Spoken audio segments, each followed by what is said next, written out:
This year? Well, we're positive, no. I don't wanna put pressure on these guys, no. But I believe they've been playing really hard, no, to reach this stage. So we're just fortunate to be, help them also.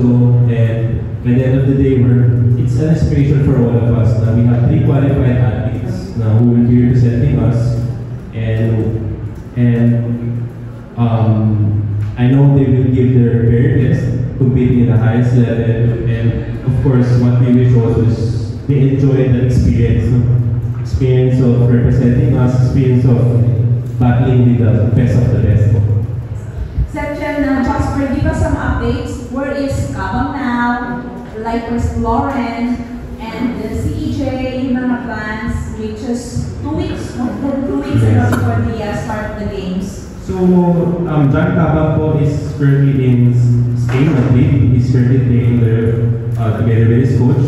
So, he'll be, actually, the original plan will be going to Mets on 17th. But earlier in the morning, we talked about he will probably finalize it within the week, but the target is 24 going to Mets.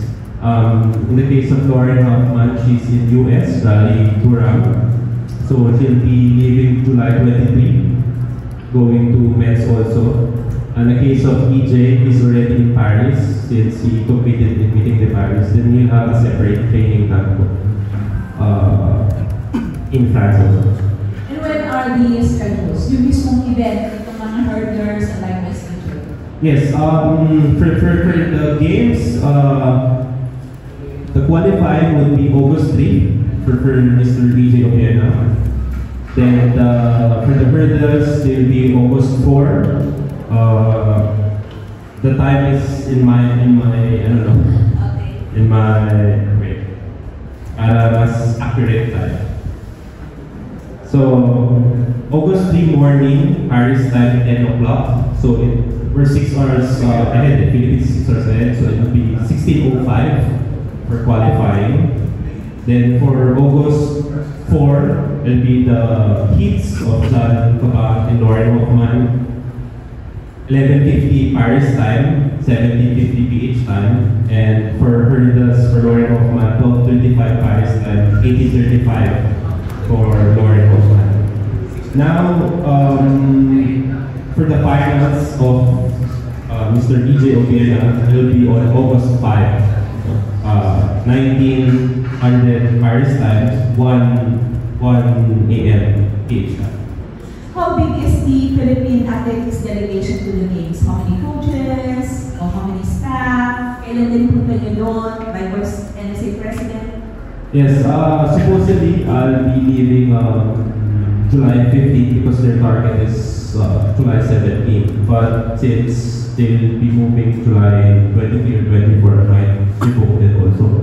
Our president, Mr. Terry Cristano, will be on July 23. They will, all our athletes will be with their respective coaches. So 3 coaches? Yeah, 3 coaches. And in the case of course, Team EJ, there's also his official. And I believe there's also his psychologist also. Yes. Yun na lang talaga nasa kanya ngayon ang mga i-adjust, di ba, na break na ni EJ? Ano bang huling usapan ninyo with EJ? Yes, actually we have a second set of goals. No? It's already in communication with him. It's just a backup. At least it's better to have like a backup also. But everything else is okay. The logistics, he was able to get a car also so basically everything's okay na rin naman. Kailan napasok sa village? Athletes Village, like was the opening of the mismo, di ba? The training venue or the Olympic venue for athletes? So we're just waiting for POC. We're in communication naman po with POC. They let us know as soon as we get the final dates where we can enter the village, where maganda naman po yung communication namin with POC, but they'll be the one to tell us kailan po makakapasok. Are all of them joining the parade? Olympic, during the Olympic opening? I believe no po, no? Because there's a limited number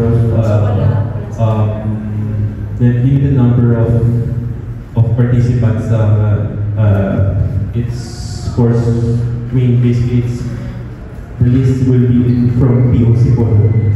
I'm not sure how many, but I believe there's a certain number of participants that can parade lang po.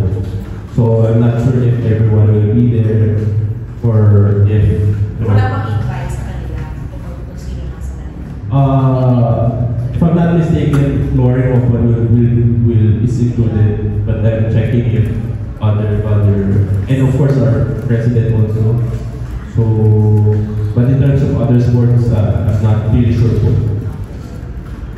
Second, the last time na